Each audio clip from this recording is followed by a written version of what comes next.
Mixed martial arts has witnessed the rise and fall of many legendary fighters who have left an incredible mark on the sport's history. Among these, the Gracie family stands as some of the most iconic and influential fighters in the sport's history. They're mostly known for pioneering the sport of Brazilian Jiu-Jitsu and showcasing its effectiveness in the early days of MMA. However, the question that looms large in minds of many enthusiasts is whether the Gracie family was truly as good as MMA as they're often portrayed. This video will dive into the fascinating history of the Gracie family in MMA. In doing so, we will question, were the Gracies as good at MMA as they're often celebrated? The origin of the Gracie's family creation of Brazilian Jiu-Jitsu. We're going to trace back to the early 20th century in Brazil, primarily through the efforts of Carlos Gracie and his younger brother, Helio Gracie.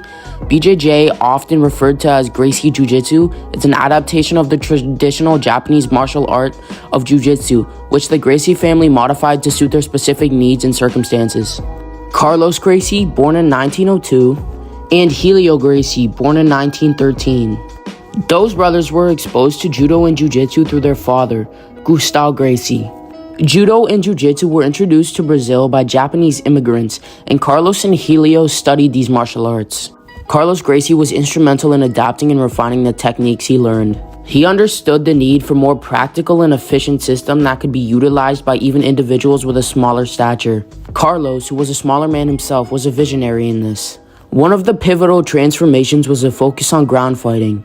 The Gracie family recognized that many real-life altercations ended up on the ground, so they concentrated on developing techniques that were effective in this environment. The Gracie family began testing their BJJ techniques in challenge matches and competitions. The most famous of these is when Helio Gracie defeated a much larger opponent in the boxer Antonio Inoki in 1951, which further solidified the effectiveness of their martial art. BJJ eventually spread beyond just Brazil and gained recognition worldwide, largely due to the efforts of the Gracie family and their students. The Gracies played a pivotal role in the early days of MMA, with Royce Gracie's success in the UFC further showcasing the effectiveness of the BJJ in real combat situations. The Gracie family was known for issuing open challenges to anyone willing to face them. These challenge matches were often impromptu and held in their academies or even makeshift arenas. The Gracies aimed to prove the superiority of their jiu-jitsu techniques. Many of these early matches had no time limits, which meant they could continue for an extended duration until one of the fighters was submitted or was hurt. This lack of time limits led to some epic battles, often drawing large crowds. The objective of these matches was primarily to secure a submission. Striking was not a primary focus in these contests. Although allowed, the Gracies believed in the effectiveness of their ground-based techniques. The Gracie family's approach was not just about winning, but also about promoting their academies. UFC 1 was the first ever Ultimate Fighting Championship event. It was a groundbreaking competition designed to determine the most effective martial art in real combat situations. Royce Gracie, a member of the Gracie family, entered UFC 1. As a relatively unknown fighter, he was not the biggest or strongest competitor, but he was well versed in the family's Brazilian Jiu-Jitsu. Royce Gracie's performance in the tournament was nothing short of remarkable.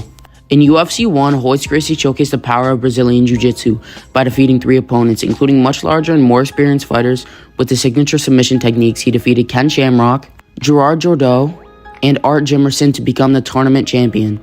Royce Gracie's success in UFC 1 was not solely due to his physical prowess, but rather his strategic use of BJJ techniques. He demonstrated that technique and leverage could overcome size and strength. Royce Gracie's victories in the early UFC events brought Brazilian Jiu-Jitsu to the forefront of MMA. His success showcased that technique and leverage could overcome size and strength, influencing fighters and trainers to incorporate BJJ into their training regimens. The Gracie family and their students began to teach BJJ internationally, spreading its influence in MMA worldwide. This led to the development of BJJ academies and gyms in various countries and further popularized the art. The Gracie family and other BJJ practitioners also participated in Pride FC, a Japanese MMA organization. This provided them with more opportunities to compete on an international stage and face a diverse array of opponents. In summary, the Gracie family transition into MMA and organizations like the UFC and Pride FC was marked by their desire to prove the effectiveness of Brazilian Jiu-Jitsu. Their success in these early MMA events, especially through fighters like Royce Gracie, played a significant role in popularizing BJJ and fundamentally changing the landscape of mixed martial arts. Their influence continues to be felt in the sport to this day. Although the Gracie family was doing amazing in MMA, there's a villain hiding in the shadows, whose sole purpose was to take the Gracie family down. Enter Kazushi Sakuraba.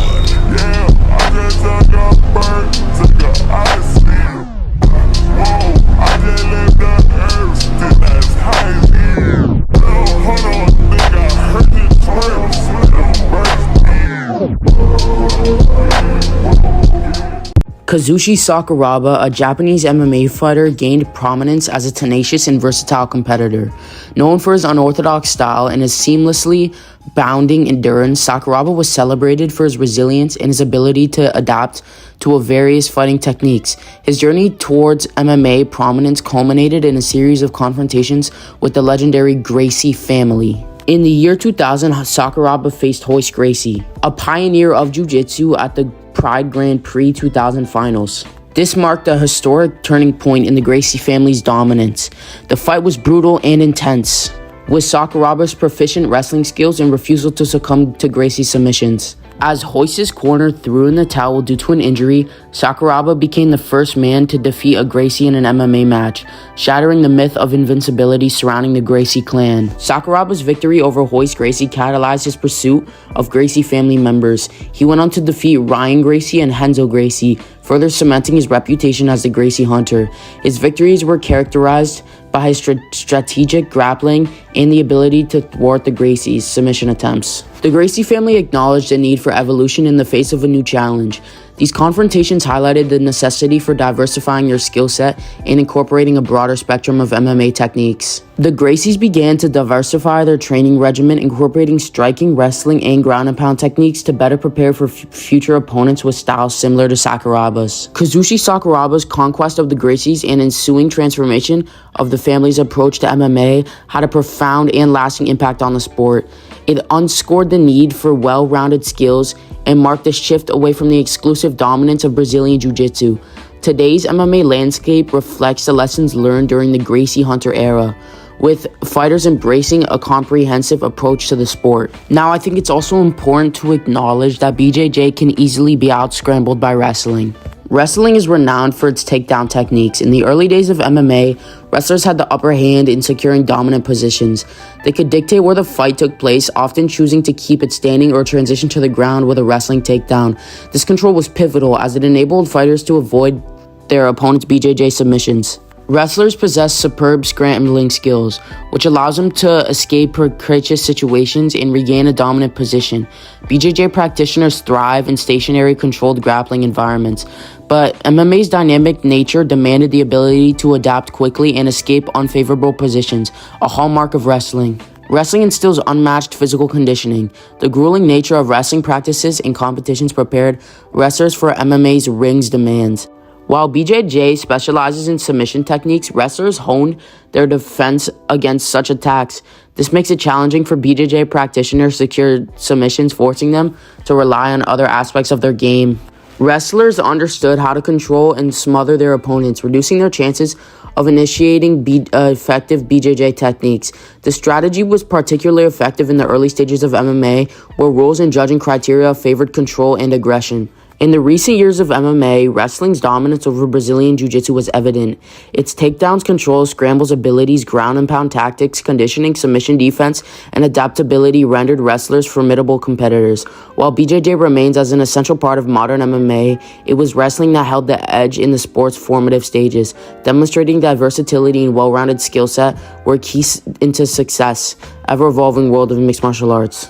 When making this video, I set out to answer the question, was the Gracie family really that good in MMA? I think I did this by showing that BJJ, while important in MMA, can't win over an entire MMA fighter. I think my part involving Sakuraba showed this. And with one game plan, he managed to take down 5 of the Gracie standouts. Thanks for watching.